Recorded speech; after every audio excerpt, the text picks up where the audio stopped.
Hello बच्चों, Sangeeta aunty फिर आ गई है आपको कहानी सुनाने इस जंगल में इस गिलहरी के साथ। और आज जंगल में शेर भी है, चीता भी है और ये देखो हिरन भी आया है कहानी के साथ। तो आज मैं आपको सुनाने वाली हूँ जंगल की कहानी। जंगल की कहानी, हाँ, जंगल की कहानी। गजनेर के राजा गज सिंह को शिकार का बहुत शौक था। वो हर दिन खरगोश और हिरण का शिकार करके लाते और उसका मांस भून कर खाते। शिकार करने के बाद हिरण के सींग वाले मुंह उनके महल की शोभा बनते, लेकिन राजा गज सिंह ये नहीं जानते थे कि इससे जंगल का पर्यावरण बिगड़ रहा है। लेकिन राजा गज सिंह ये नहीं जानते थे कि इससे धरती का संतुलन बिगड़ रहा है। छोटे जानवरों के शिकार के कारण बड़े जानवर बकरियों पर हमला कर रहे हैं और गांव वालों की बकरियां तो रोजगार का साधन है। एक दिन राम कुंवर की तबीयत खराब हुई तो उसकी बेटी सुशीला बोली कि आज बकरियां चराने मैं जाऊंगी। मालूम है तुम्हें कि शेर ने जंगल में आतंक मचा रखा है? राम कुंवर ने बोला, आप ऐसे क्यों नहीं कहते कि अन्नदाता ने जंगल में आतंक मचा रखा है? नहीं बेटी, ऐसे नहीं कहते, वो हमारे अन्नदाता हैं, उसकी माँ ने हाथ जोड़कर बोला। और सुशीला ने अपनी लंबी चोटी को अदा के साथ पीछे किया और बकरियां चराने चली गई। ढुर ढुर ढुर ढुर की आवाज के साथ सुशीला बकरियां चराती जा रही थी और उन्हें डंडे से हाँकती जा रही थी। बावड़ी के पास बैठकर सुशीला ने चैन की सांस ली और गीत गुनगुनाने लगी। झालरिया मगरिया रे मोर बाइला रे रे आ। शू की आवाज के साथ एक तीर बावड़ी की गीली मिट्टी में धंस गया। ए, कौन है? हिम्मत है तो सामने आ। सुशीला हिरणी की तरह दहाड़ी तो राजा गज सिंह का कमान में दूसरा पड़ा हुआ तीर ढीला पड़ गया। वो घोड़े से उतरे और सुशीला की तरफ बढ़े। सुशीला हिरणी की तरह दहाड़ी तो दूर कीकर के पेड़ के नीचे खड़े राजा का कमान पे पड़ा दूसरा तीर ढीला पड़ गया। वो घोड़े से उतरकर नीचे आए और बोले, कौन हो तुम देवी? मैं सुशीला, राम कुंवर की बेटी, दूर राम की ढाणी में रहती हूँ।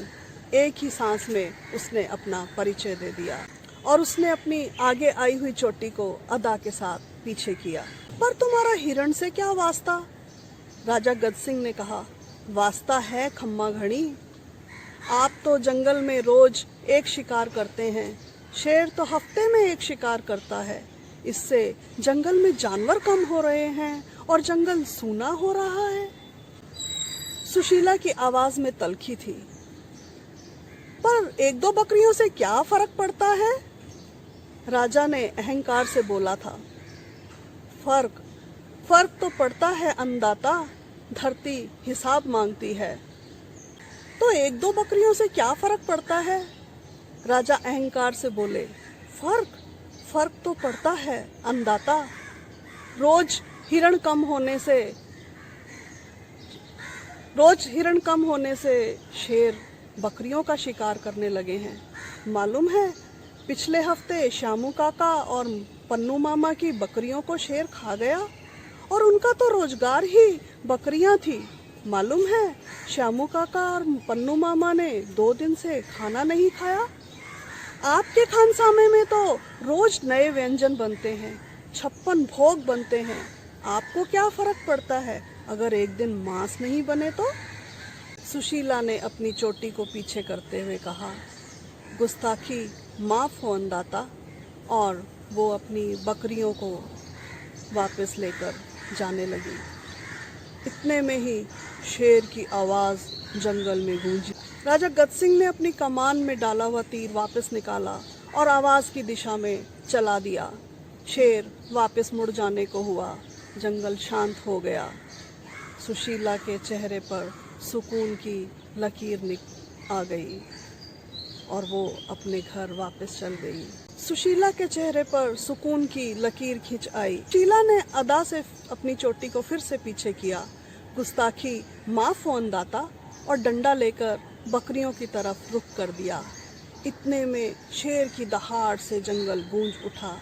बकरियां मिमियाने लगी। सुशीला बकरियों को संभालने लगी तो राजा ने इशारा करके उसे रोका।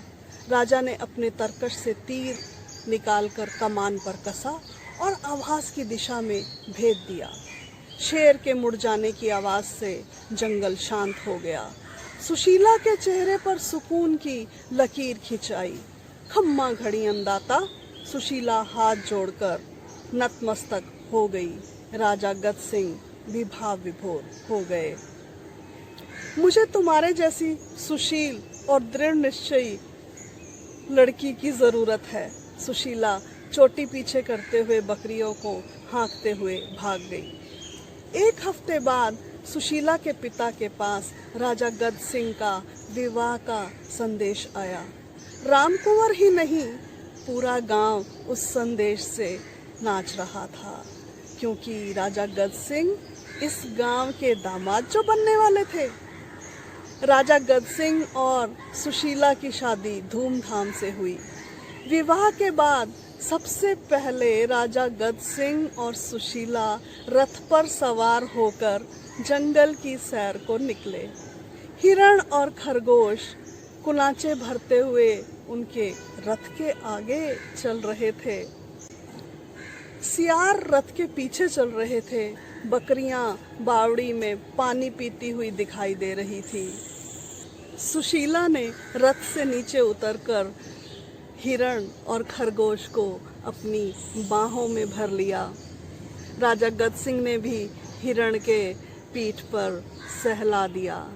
आज पूरा जंगल खुशी से नाच रहा था। बच्चों, आज भी विश्व प्रसिद्ध गजनेर अभयारण्य आबाद है और उसके बाहर लिखा है जंगल में शिकार करना मना है। तो कैसी लगी कहानी बच्चों? बताइएगा ज़रूर मेरे इनबॉक्स में आकर। मैं फिर आऊँगी संगीता आंटी आपको कहानी सुनाने इस गिलहरी के साथ।